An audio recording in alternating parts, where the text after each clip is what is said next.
émission na biso ya Popola Popola, émission oyo toluli, émission oyo tosepeli nango pona komika kopesa moi éducation muke, émission oyo eza ya civisme pona kozongisa biso na nzela ya makambo ya mike oyo toza nango ya kokunga. Merci na bino bato bozo kolinga tango nyonso émission oyo bozali ko benga, bozali ko féliciter, boa ko sepela, hein? L'Ostar, l'Ototula, son atangi en Madoli Bisa. Merci à toi mon frère, na sepeli, l'encouragement na yo parmi les révolutionnaires nyonso ou à féliciter Zayo. Or eza émission ya révolution culturelle. Émission oyo toni tozo révolution na katamboka na biso to ba ndengeni to ko sala que population na biso a changé comportement na makambo susu. Président Chaka Congo na pesi mbote. Nkolo Kwanga na pesi mbote. King George notre CG na pesi mbote. Martin Boluka notre rapporteur na pesi mbote. Golf Dikando Elongia Feti Elamba Nde na pesi mbote. Saint-Pierre Roger Bosekota wana ba porte-parole. Ba communicateur na biso. Sans oublier Piranson Mpungu na musika na niveau de Marseille na pesi mbote. Le Vingu Malokito. Vieux Emmanuel Socrate. Moutabouania. Le conseiller. Émission Tolobaki. Tout le monde a sensibiliser bato. To révolutionner ba problème. Moko na ngoya ngoyo. Lelo toni ko ba muke pour makambo Italie. Position na biso na ba transport ou tozwaka. Particulièrement les lots nani koloba likambo Italie transport na moto. Est-ce que c'est normal? Est-ce que c'est normal? Ngai mobali na mata na moto sima ya mwasi ya bato mosusu. Mwasi moko za na moto ngana mati sima na ye sima ya mwasi ya bato. Yo mama pe ozali kolo na moto. Ondi mobali mosusu ayako mata sima na yo. Vous trouvez ça normal? Pourquoi pas revendiquer? Pourquoi pas kosilika? Pourquoi pas kotomboka na makambo aboye? Nako mata moto na mwasi nanga tali bosonga na sima. C'est normal. Yo mwasi ya bato. Ozoni nga peke ngai mobali mosusu. Na yako zala sima na yo.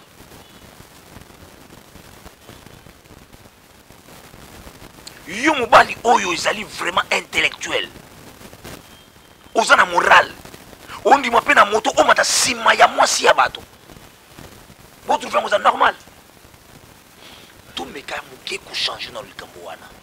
Pourquoi pas biso na biso mibali to mataka moto? Pourquoi pas bino na bino basi bo mataka moto? Pourquoi kolinga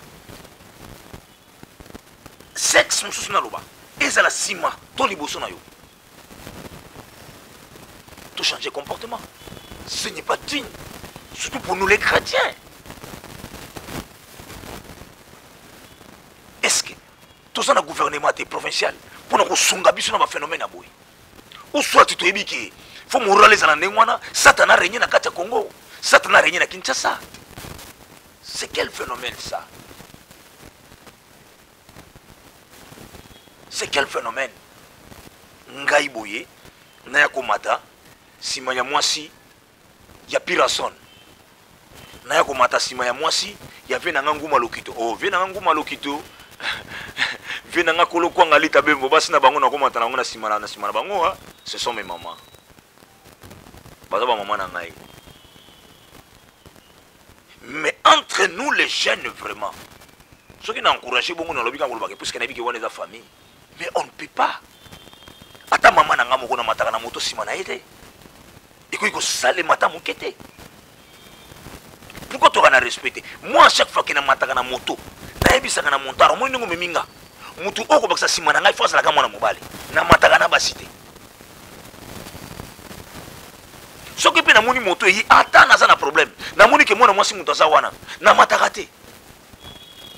Na komata te. Na ko jamais kozala liboso to sima ya mwasi ya bato. Na yebi ke bele bo contredire ngai. Oui, dans transport et ça, ah bon, on a Simon yo yanga kasiko fanda na terrasse. ngapika na kiti yo fana tela sanga na kufana na kiti wana na sima na yo to fana ka sumsumi bale kiti moko na fana na sima no isa eloko te to ina feti ba kiti sili to matanga ba kiti sili alors kiti yo fandi ndeko na ngai mwasi tika ngai na fanda telema ngai na fanda après yo fanda sima na nga ba liboso na nga ah voilà toujours comprendre esika nini zabola so mema miso na kobunga. Mes frères et sœurs chrétiens, mes frères musulmans, mes frères, il y a religion moussous. Ce qui nous a battu, les créateurs, Nzambe, est-ce que le phénomène oyo pénètre au salima, tu trouves ça normal? Cause la sima ya mwasi ya moto, tu cause la liboso ya mobali ya moto moussous. Ata mwasi obolo biki, ngana linga cause ni tenga zanga na sima, oya cause la sima nanga. Mabele na yo zo ngana mukongo o tu fanga normal yo mwasi abato o tu fanga normal mais non tout meka ko changer ba comportement na biso tout changer bizaleli na biso to mi pesa respect penza o yo moko mi pesi tout le monde va phénomène mususu et ya biloko mususu satana mutako me biso male metozo ibate bande kuna ngai bana ya Congo oyo nyonso alingi assez respecté alingi amitosa demande za kaka moko pona bi montara zo luka mbongo ya luka na mbongo netango mati na moto yebisa ye omoni ngai ndi na mati wanga mwana mwasi moto amatana nga ka mwana mwasi nga mwana mbale ya sima na ngate yebisa ye carrément so alingi ta tiki yo zeli moto mususu yebisa ye mwana mobali soko mati na moto yebisa montaro moni ndenga na mati awa na matanga na mwana mwasi te mwana mobali ka moto amata na sima na nga to za liboso na nga na ko matana mwasi abatu te soki aboya kei moto mususu ko yeko kaka to la ka pena ba arrêter quand on le gouvernement ba phénomène aboui to c'est la nini poto lobelaka to tala ka buso bana bu salité salemaka bakeli mibeko ya Kinshasa makampina wa phénomène ya buzobe to ko sali me belé na Kinshasa et le bilabino le komoko te buzo kila mibeko te de buzo wana kaka pona koloba ko créer ba motion ba nini misu ba loi ko longola mutu gouverneur pour so intérêt suka ya ngwana mais o itali Kinshasa ndeko iko tambola busala ya ngote tout le monde a changé. Tout ça va l'obéir la population. Tant que tout ça, c'est-à-dire que débat qui déjà entre les jeunes pour les cambo oyo. Débat mon nene. Et ça les maquille entre les jeunes.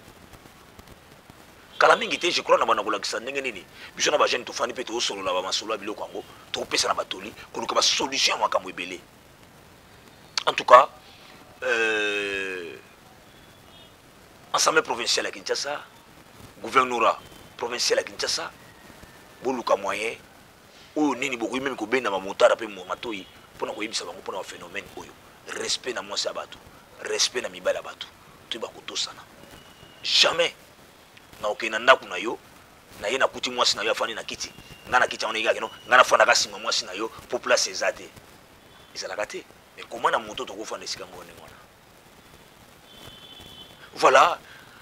Les gens qui ont kolobela likambo o etali respect abo moto na transport o to bengi moto to iba ko tosana to iba ko bangana to mpesa na dignité soki na komoni de mwana mobali azali kolo ya moto yo mwana mwasi kolinga ko matate soki mwana mwasi azali na moto yo mwana mobali kolinga ko matate to pesa na respect mutakolala na re azate mutakolala na re azate. Voilà, nous sommes arrivés pratiquement à la fin de notre émission. Hein? Na pesimbote na ngai na champion Mike Konjo et si vous allez à Londres, pourquoi pas à mon vieux, le grand maître, hein? Innocent Machaka na pesimbote, à mon grand frère na niveau Belgique, mon grand frère propre du sang, Zakari Minga Mangoto na pesimbote et à toute la famille Mangoto na pesimbote et pourquoi pas à la grande famille Mboulé. Na pesi bino mbote bisika nyoso bozali bozambote na ngai mwana na bino, noko na bino, koko na bino, ndeko na bino, yaya na bino, leki na bino. Et sans oublier mon caméraman Dominique Moulumba Kankou. Ah, na biso pembo te si bozali, mon vieux Desh Derrick Amani. Vieux yalinga toujours petit na ya zala toujours. Na biso mbote pesa mbote pe na ser nanga Marie Claire Yanganda. Na komi na suka na koyi kozala ingrate ya kopesa mbote na oyo asala chaîne oyo. Ah, la Congolaise Espérance Ebongo. Mwana bata papa Mangoto. Na biso mbote si kozali. Pesa mbote na mama na ngai Marina Mukabera. Allez, adios.